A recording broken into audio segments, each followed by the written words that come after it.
হলো 10th August ছিল প্রীতমের বার্থডে সেলিব্রেশন পার্ট 1টা আমরা সেলিব্রেশন করেছিলাম মাদারসাটে। আমি, ভাই আর প্রীতম মিলে লাঞ্চে চলে গেছিলাম মাদারসাটে। সকালবেলা ওকে ফোন করে হঠাৎই বলেছিলাম যে আমরা লাঞ্চ করবো মাদারসাটে, কিন্তু ওর কাছে এটা পুরো অজানা ছিল যে আমি আগে থেকে বেলুন দিয়ে ডেকোরেশন করে কেকটা রেডি করে গেছি। ওর রিয়াকশানটা ছিল ঠিক এরকম যে এটা কখন করলে, তো ও খুশিও হয়েছিল। আমি আগে থেকে সকালবেলা সব ফোন করে রেডি করে রেখেছিলাম, কিন্তু ওকে নিয়ে গিয়েছিলাম, ভীষণ খুশি হয়েছিল এবং অবাকও হয়ে গিয়েছিলো অনেকটা।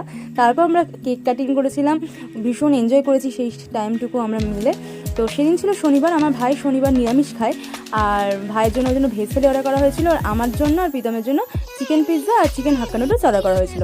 তো ভাই তারপর বললো যে একদিন নিরামিষ না খেলে কিছুই হবে না, আমিষ খেয়ে নেবো। তো সেই নিয়ে আমরা ভাইকে অনেক মজা করছিলাম, ভাইকে একটু রাগাচ্ছিলাম, ভাই সেটা নিয়ে অনেক ভীষণ লজ্জাও পাচ্ছিল। তো খাবার দাবারগুলো বেশ ভালো ছিল, খুব সুন্দর ছিল, আমাদের খুব পছন্দ হয়েছে। ওই খেয়েই তো আমাদের পেট ভরে গেছিলো। তারপর আমরা বাড়ি চলে এসেছি।